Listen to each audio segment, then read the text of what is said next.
I find Transitions to be a very interesting organization, very different than many not-for-profits in a lot of ways, but one way is because it really started as a lot of other smaller not-for-profits, ministries, and then those ministries joined together.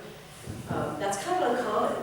More typically, you see sort of a break-off, like an agency will develop a program and then that breaks off into another agency. And so I've not seen this style before, and it's kind of exciting, some of the background to that. You're probably fairly familiar with our programs, but let me talk about each one individually a little bit. Miriam's House is really our oldest program, and it started in 1986. Started with a number of 5 different Catholic sisters groups who came together and really were concerned about homeless women on the street. And women who were addicted, so there was just this need, felt like there was a need for a response. But I did a little research about the house. I found out some things I didn't know. It was the Miriam's House is on the Lower South Hill at 9th and Oak, and it was built as an individual family residence, and it was built in 1921. And someone lived there for about 20 years, and then it was taken over, and some renovations happened, and it became a home for families who were involved in World War II, so who were out at Fairchild that needed housing. And so then eventually it was renovated again and became a convent. But then it was turned into services for women on the street, and that's the way it's remained since then. It really has 10 units, one of those is an apartment. And it, again, sort of symbolizes the interesting coming together of sisters, Catholic sisters. That's kind of an unusual process, especially across the country. It's not always typical that different Catholic sisters groups will come together to sponsor a ministry. Often they do one themselves, like St. Joseph Family Center is sponsored by Sisters of St. Francis of Philadelphia solely. But we have this really rich combination of 4 Catholic sisters groups who now support us as Transitions. So Miriam's House started. Then the Women's Drop-In Center, which is now the Women's Hearth, began really solely by the passion of Sister Kathy Beckley, who's a Holy Name sister. She too was very concerned about women on the street who might be prostituting, but also who were involved in drugs and alcohol. And she herself was a recovering person and really felt a call to develop something, and so started this ministry, originally called Women's Drop-In Center. So Holy Names was really sponsoring that, partly through the passion of a single person, really. So it's a good example of another way something can develop. And then TLC and Educare came as a result of the Spokane Dominican sisters were going to combine with another sisters group in Cincinnati, Wisconsin.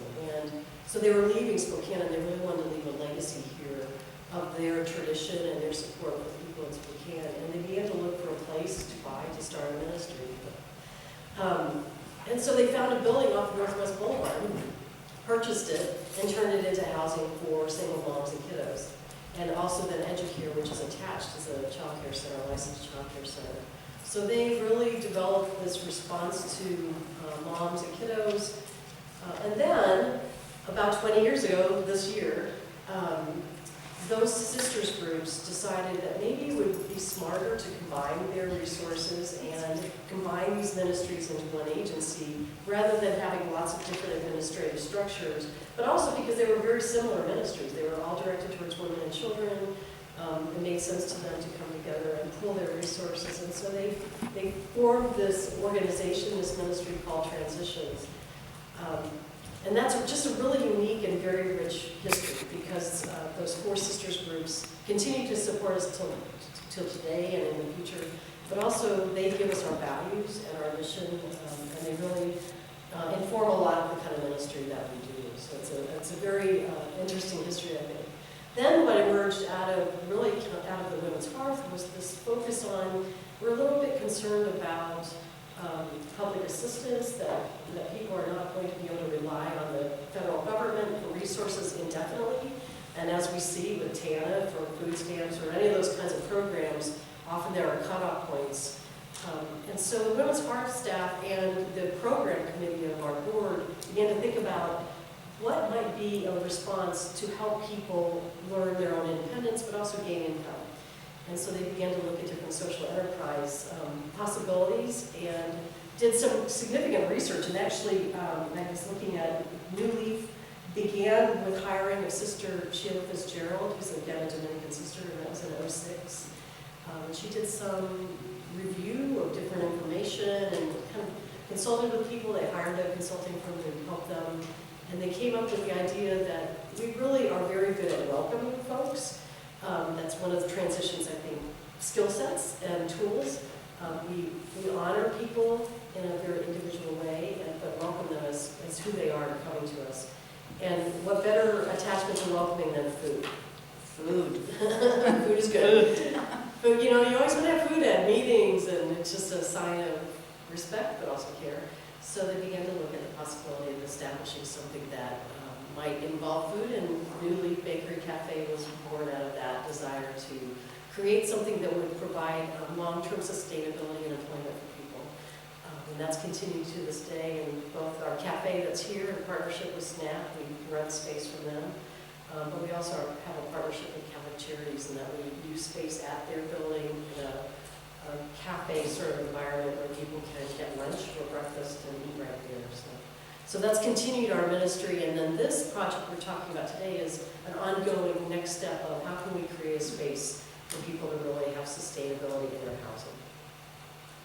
So hopefully a piece of that story kind of is something that you can connect with. Either you've had a time in your life where you've had to collaborate and you found it rewarding, or there was a time in your life where you had to collaborate and you found it super difficult. Those groups of sisters all had times where things went well or things were scary or difficult. One of the stories that I really like to share is about the initial programming at Miriam's house, which is that the women coming in from the street lived with the sisters. And you could just imagine that no one was like, oh, Sister Mary Bridget, you don't wash your dishes in a timely fashion. Could you get on that? So all of our programming really came from local needs that were seen and programs that were developed locally. So some nonprofits have like national dues that they pay, or have sort of like an out-of-state or out-of-town sort of governing body, whereas ours is all local with our board of directors, and then the board of members, which we're going to move into the structure of transitions a little bit here in a moment. While those sisters live out of town, those communities have a large buy-in in the Spokane community. So hopefully we begin to kind of have an understanding of this really dynamic and ever-changing sort of setup or programming that's led us to be uniquely able to serve the special needs that are here in the Spokane community. Really with that board of members, and it also goes through our board of directors, so I'll let her share a little bit about the board of members, and then I'll talk a little bit more about our internal structure. Well, as I mentioned, so there are these sponsoring communities, as we're going to call, and let's see if I can rattle them off without forgetting one. Sisters of Providence, Holy Name Sisters, Sisters of St. Francis of Philadelphia, and the Dominicans.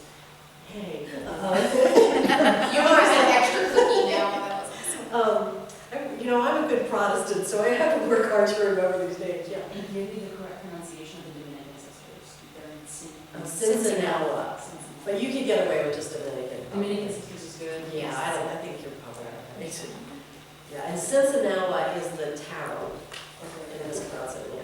So that's what it's called. That's where their mother house. Yeah. Yes. So Very good. We're really working hard on those. So those four communities, because they were involved in all these unique individual ministries and then came together and decided to form transitions, we do have this board of member structure, and they really only come together once or twice a year. They generally join us here for an annual meeting.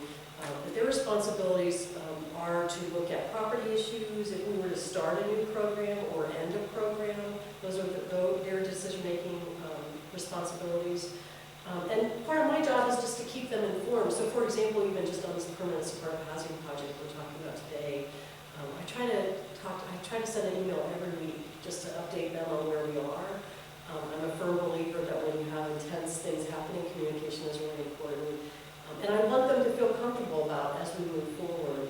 They have given us a vote of support to do this. And I use them as my support structure really when I'm having some questions about how to manage something. I often go to them. And some of them are my friends. Mary Rathert, who used to run Women's Hearth, is now one of those people. She's actually the chair of that committee. But so there's different sponsoring communities that elect someone to come onto that board of members, and they generally serve about 2 years. So then locally, we have a board of directors that is made up of volunteers from the Spokane community and have really diverse backgrounds. So Brenda is on board now. Becky has served in the past, and I think you've actually both been chairs, if I'm not mistaken. Kim is on board right now, and we really rely on the board to provide us with fiduciary oversight, but also hearing about how the programs are doing, keeping us really committed to our mission. If they start to see mission creep, they can certainly pull us back in. And also to help us kind of celebrate successes and get through difficult times. So it's a very interactive board. I actually really love board meetings because there's usually lots of hugging, and as we previously mentioned, we love welcoming. So there's usually food or treats and a really good time. That board also then supervises or helps to operate committees that serve under the board.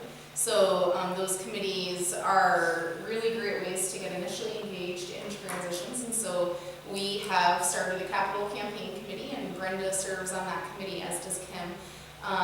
And then we have volunteers from the community who, oh no, sorry, we don't, yeah, sorry, just Brenda. And Patrice serves on that committee as well. Sorry.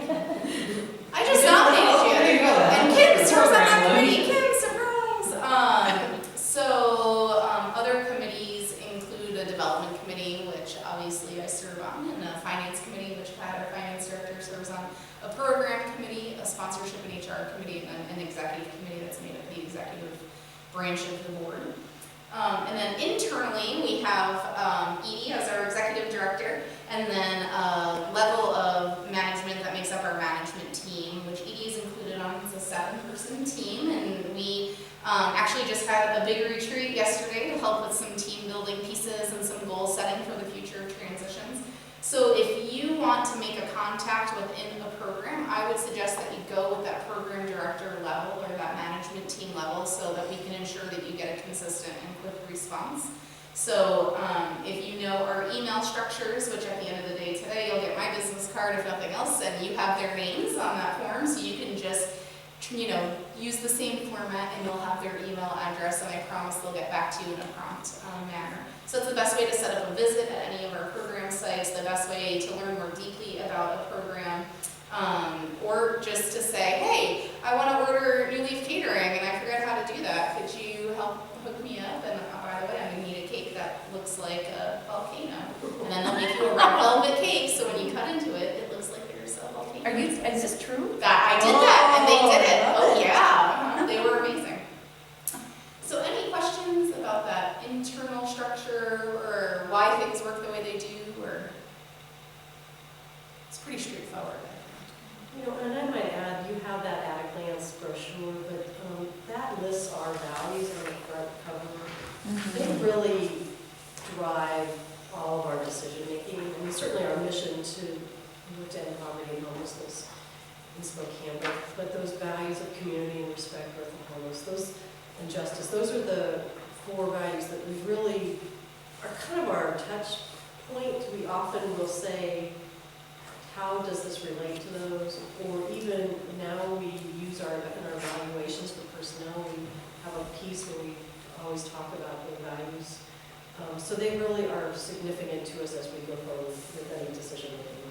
We try to make sure we're living those values. Sorry, I was stealing your news.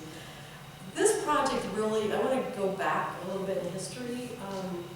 We do a 3-year strategic planning effort, and we're at the end of actually a 3rd year right now. We're looking in November, beginning of the next 3 years.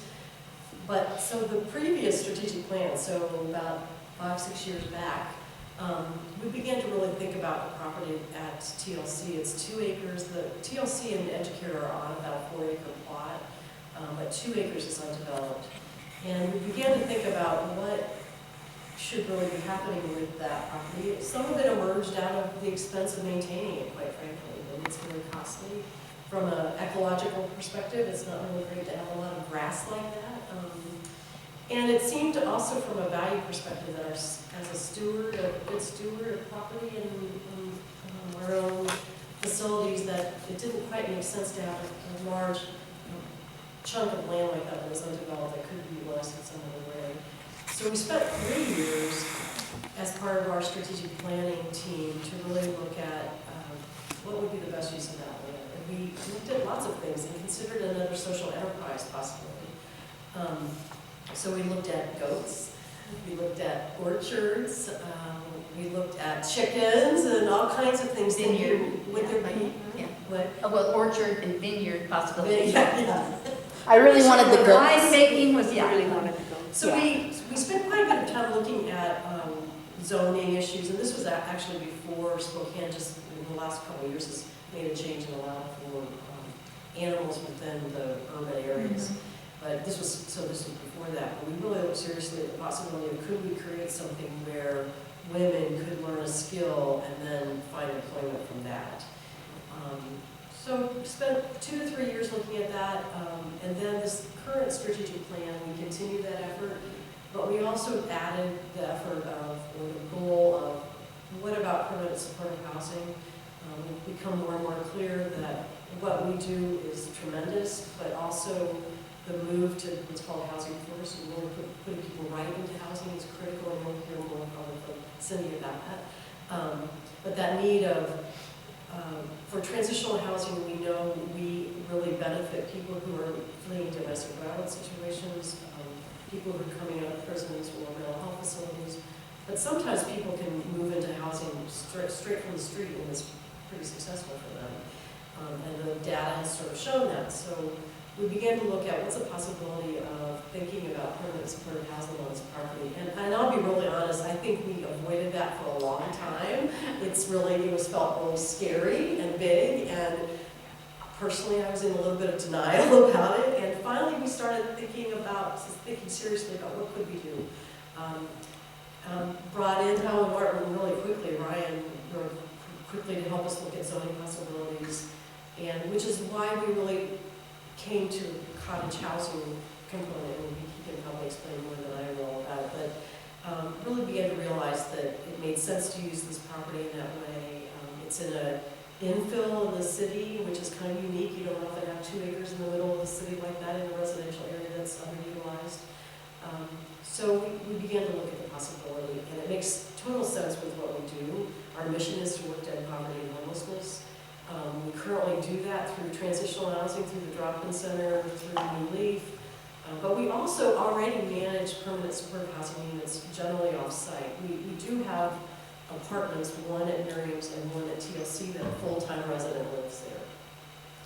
But we also have a number of programs that we manage off-site properties, and we have 33 units of those. So we have a Strong Families Grant, which is for families who have been separated through child welfare and are reunifying, and so we work to help keep them reunified in their homes. We have 6 units that are paid for through HUD.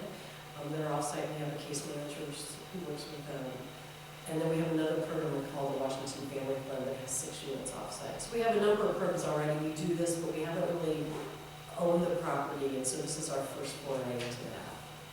And you heard the stat in here. I'll just share it in a different way. For every 100 families who need affordable housing in this town, there are only 12 units available. And so we know that it's a real challenge for people to be able to find affordable units for themselves. And we feel like that's an important call for us and an extension of our ministries and our mission. So Ryan, I'll give to you. When we were contacted by Edie, we started off with an analysis of the site and the zoning, what would be allowed there.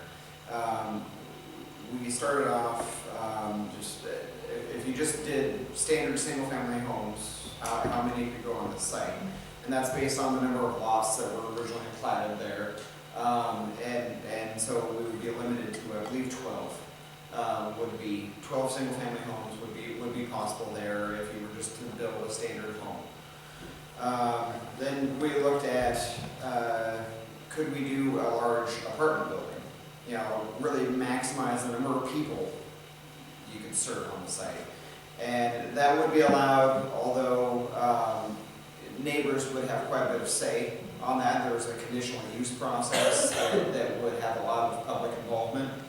And in speaking with Transitions further, you know, that really wasn't their goal. They weren't just trying to group a bunch of people together and try and manage an apartment building. So then we came to a fairly new ordinance in Spokane geared towards the infill housing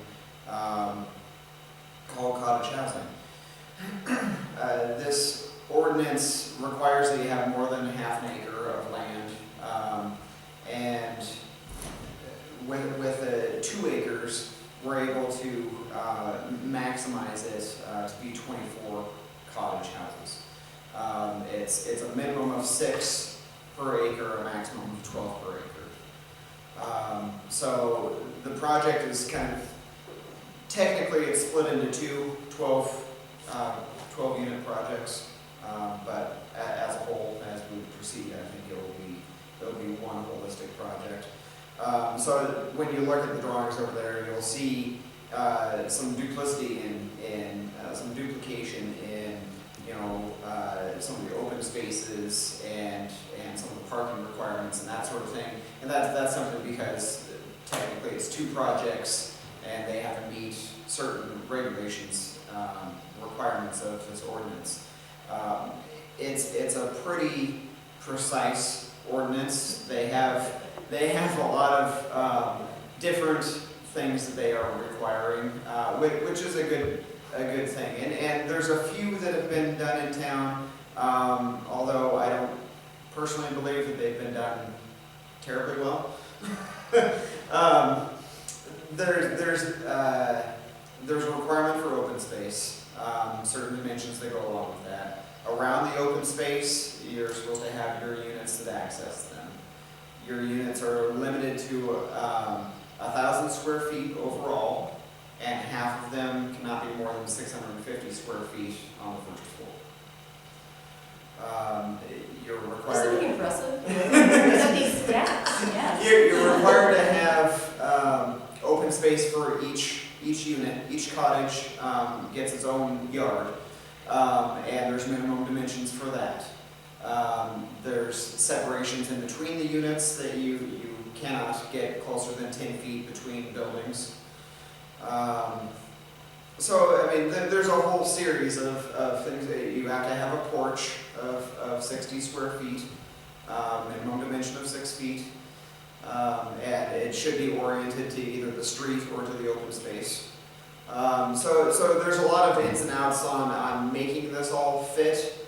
And for the most part, I think it does real well, and it meets the overall intent is to have infill housing, but to have it be a sustainably based infill housing, to really have a rich community, you know, that could be brought together in these open spaces, and you're not just clustering a bunch of houses tightly together. You're trying to create something that works within an existing neighborhood. You have requirements for variety in your design, so it's not just a bunch of cookie cutter boxes in this, you know, vibrant neighborhood. You're required to integrate to some degree and to really create a sense of community, and I think that just meshes really well with what Transitions is after. How does the community center fit in? That hasn't been done yet in Spokane as part of the cottage housing. Right. So we went to the city and all right, what kind of Right, requirements are you going to right. have? What kind of requirements are you going to have? I mean, it would be standard for any apartment complex to have a community building, Mm-hmm. and so it wasn't unreasonable to ask that, and I think the goal of being able to have, you know, a sheltered space where people can come together, especially with a population like this, is going to be really useful. So we developed a space that had kind of some multi-purpose area, and with limited footprints, it was helpful to have a separate laundry, not have a laundry in each unit, and the maintenance is beneficial as well. But then the office structure, for the management of this site, was a bit of a challenge to get through the city. And finally we came down to, they really want us to have one office. And we finally said, okay, we're gonna have one very large office. Hold several people so the management can really, function.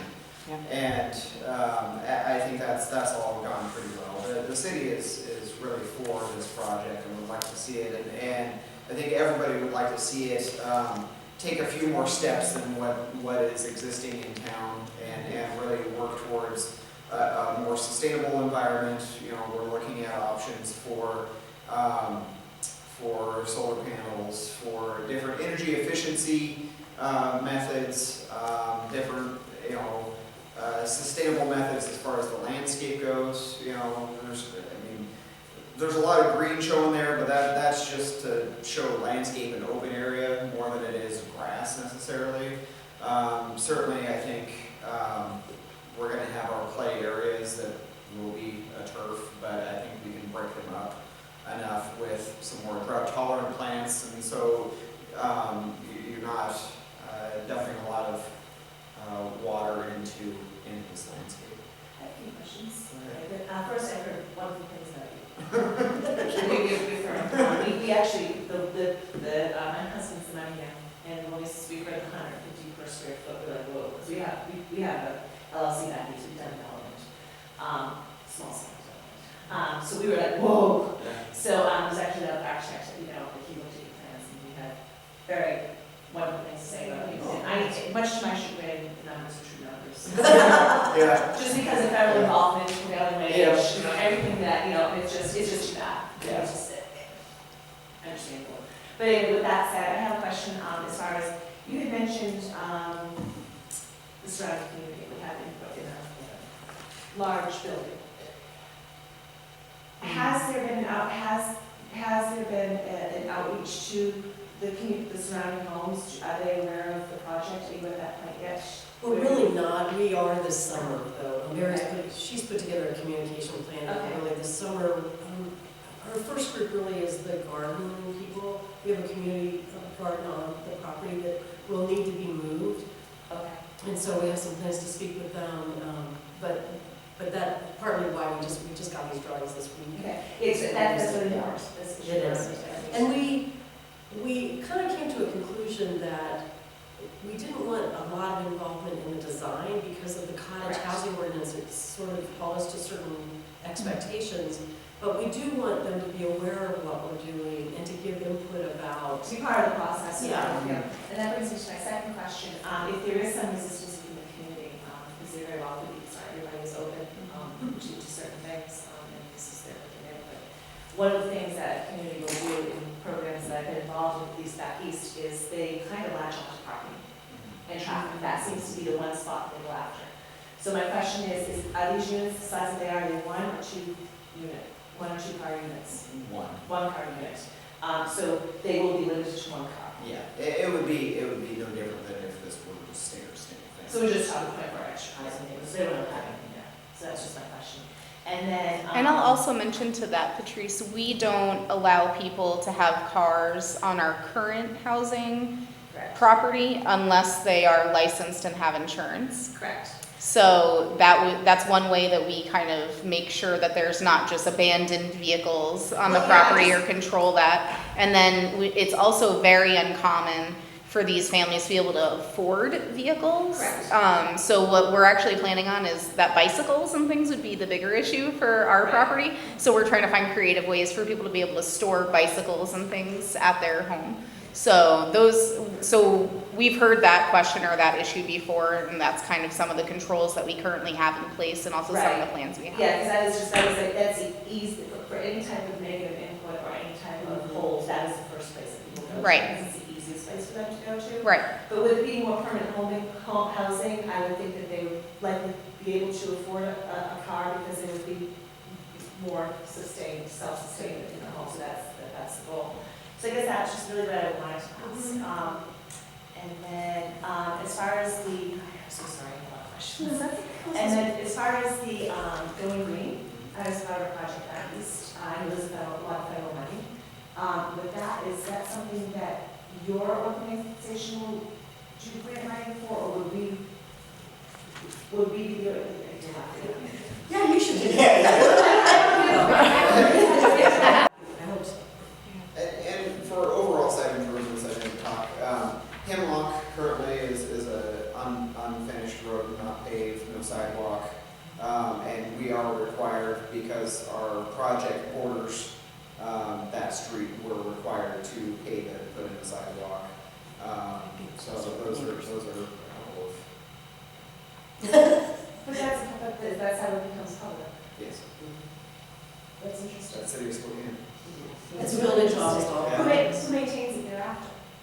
The city does, but You just pay the initial installation? Yep. That's brilliant. Yeah. and technically we're only required to pave half of the street, but they've never seen What it. does that mean? Is it 2 foot wide? 24 feet wide. Probably wouldn't go over Let's do there. the whole thing, yeah. What's the intervention for 12 is good, yeah, so, yeah, you can pull that off, but, yeah. You know, the other thing I just wanted to say about, Ryan and Ian from Howard Martin have been incredible, really listened to what we wanted. And Mary did a focus group with some of our current permanent supportive housing residents, just to get a sense of what are we missing. A lot of us have done this work for a long time, but like that, we're missing some things. And things like the bike racks or connections for washer and dryer in some of the units, but a corporate kind of shared facility, we thought that we can do that. But we also, I'm a firm believer that if you build a beautiful and sustainable place, people take better care of it. And I've seen that. I did a domestic violence shelter outside of Nashville that was gorgeous, and the people were very respectful of the space. And I think we can do affordable housing in a beautiful way, and that's my intention. I want it to be lovely. I want it to be a model, and I think that we can do that. So I'm really very excited about the possibilities. That's a big swing, huh? It's great. And hopefully that will play well with the neighbors as well. We're not just doing low-income housing as cheaply as possible. We're trying to make something beautiful and But the functional. word low-income housing is Yeah. always difficult, Yeah. as we all know, right? And I'm not saying anything in this room, because I just didn't talk a lot. Well, that's why we encourage you to call it permanent supportive housing, so we don't go, let's build low-income housing. Yeah. Well, so I'm Cindy Aljo, once again. I'm director of the Spokane Low-Income Housing Consortium, and I've been with the consortium since 2004, so about 10.5, 11 years. And it's been great. I love working for this organization. I love having the opportunity to look at the big picture of affordable housing and working with people in the community all around that. And yes, we are celebrating our 25th anniversary, June 16th. That's a Tuesday. It's going to be at the Lincoln Center, North 1316 Lincoln. It's a benefit luncheon. We're going to celebrate the last 25 years. We're going to highlight the partnerships that we've been engaged in these past 25 years.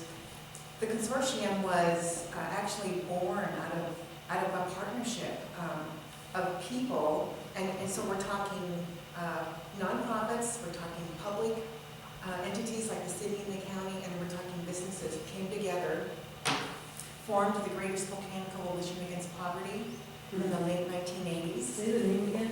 Greater Spokane Coalition Against Poverty.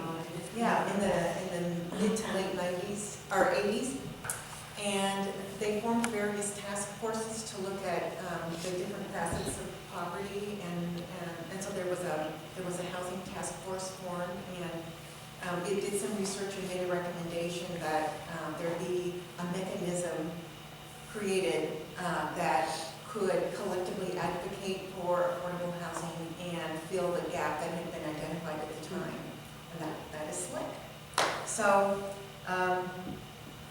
it's this coming, no, a week from Tuesday, June 16th. And I could, maybe you could forward the Oh, sure. invitation to maybe your board. That would be perfect. Yeah. You can print out my email. Yeah. Everything that's meaningful is in my inbox. Okay.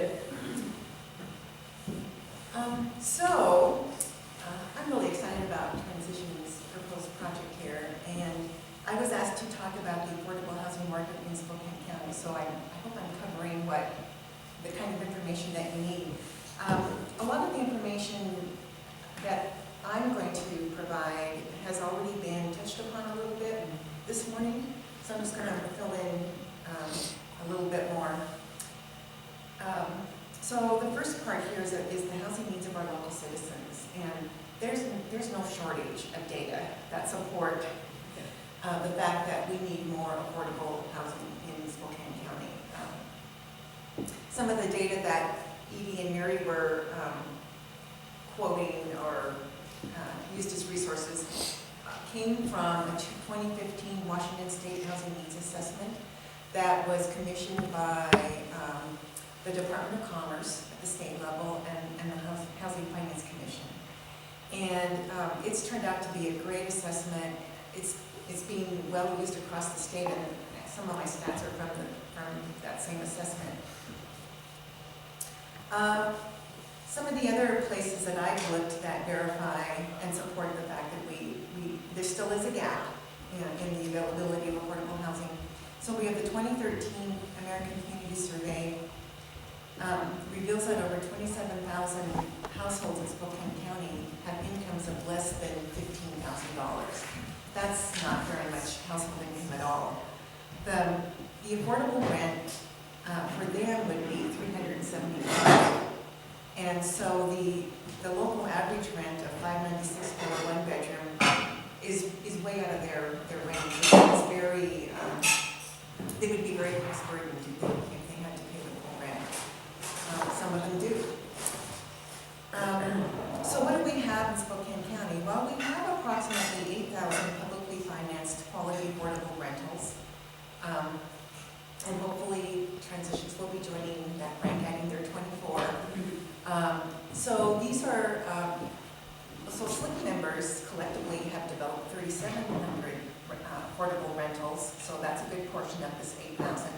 There are also about 3,000 HUD subsidized, it's called project-based Section 8 communities in Spokane County. And those are what I call deeply subsidized, very affordable, because there's a guarantee that people who live in those units will not pay more than 30% of their income for rent and utilities. And you heard Edie and Mary talk about the fact that there might be a partnership developed between Transitions and the Housing Authority to convert some of their tenant-based vouchers into project-based at this new community. So that would be really great, because that goes a long way to having a project operate in the black rather than the red. So we have 8,000 of these publicly financed rentals. We have 4,000 tenant-based vouchers circulating in the community. And even given these resources, we still have approximately 15,000 people, households that aren't living in affordable housing. And while most of these are housed, and some of them might be paying reasonable rent or affordable rent, many are likely living in substandard housing and are rent burdened. I think one thing we need to do in Spokane is get a better handle on the substandard housing that's out there. We really have substandard housing in practically every neighborhood. You know, there are rundown homes, and we all know that there's at least a few what we call slum landlords out there, landlords who just don't take very good care of their property. So I think it's really safe to say that we have probably a lot of individuals and families that are living in substandard housing and could be paying a fair amount for that. So getting back to the Washington State Housing Needs Assessment, as Edie said, For people with incomes of 30% of area median income or less, there are only 12 units available for every 100 of those people. So that's a huge gap. And even if you look at the 30 to 50% of, like up to 50% of area median income, there's still a gap where there are 37 units available for 100 people. So the gaps are pretty huge. I do have to say that when I looked at the needs assessment and when I looked at kind of compared the American Community Survey from year to year, we are making a little progress. The statewide assessment is predicting that the gap will decrease in the next couple of years. And the gap, the 27,000 households that are below 15, have an income below 15,000, it was 28,000 in the 2012 American Community Survey. So I think we're making a little bit of progress. How do we stack up? I mean, you know, you can't really compare ourselves to another county like King County because it's an entirely different kind of thing. But are we doing well as a county, you know, comparatively speaking, you know, rather than the actual number, but the percentage, you know, of actually housing people? Is that a good number compared? Are we doing a good job, I guess, is what I... You know, I don't have an answer to that. That would be a good thing to research and find out. But you know, we start with the highest voting district. The highest poverty is in a voting district in Spokane. It is. So That's we the start third with district.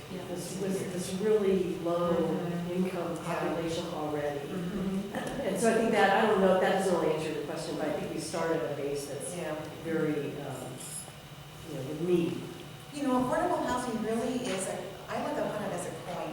And on one side of the coin, you have the availability of affordable housing, and on the other side of the coin, you have what income do people have. And Spokane's housing is relatively affordable when you compare it to areas like Seattle, King County, and some other counties in Washington State.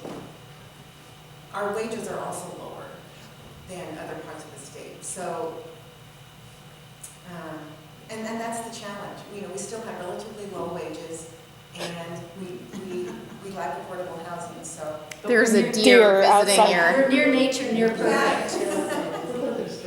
Well, the deer was like, affordable housing, and just walked right over. So Cindy, you're very engaging. The deer, even the deer wants affordable housing. Well, we're taking and then just a little bit here about severely cost-burdened households. So that assessment, once again, states that nearly 12,000 households in Spokane County at or below 30% of AMI are severely cost-burdened, meaning they're paying more than 50% of their income for rent. And between 30 and 50% of AMI, 4,000 households are severely cost-burdened. So we know that there are a lot of households out there paying a lot of money for rent and making it difficult to pay for their other household necessities.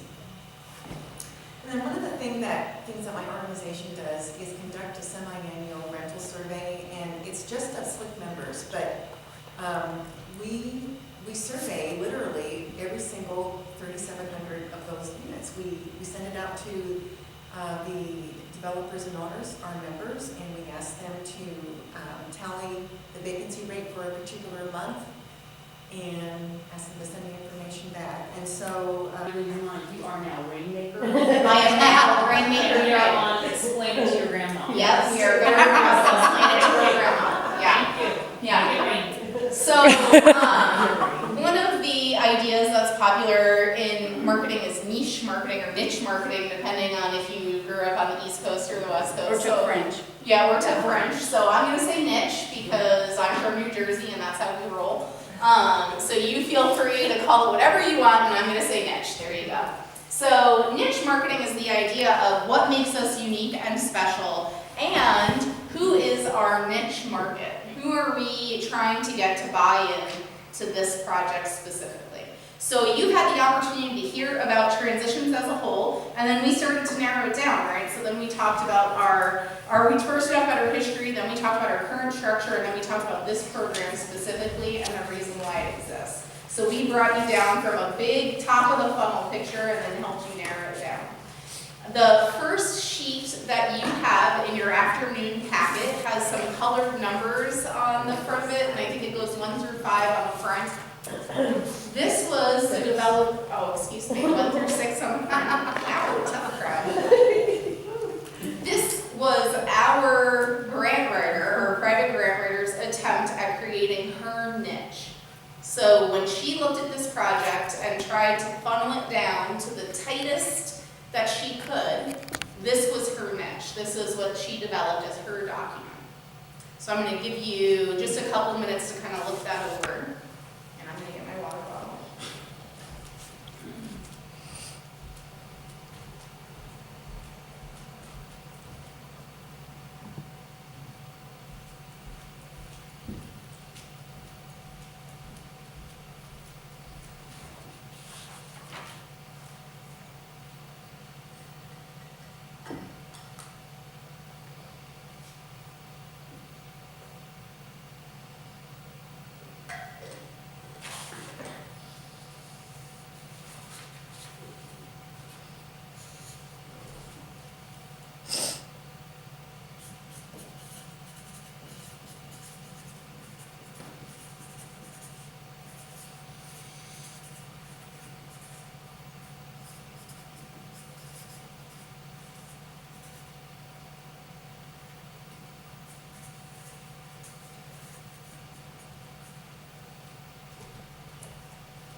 So as you're looking at that document, hopefully you feel in some ways that it's a condensed way to answer each one of those categories.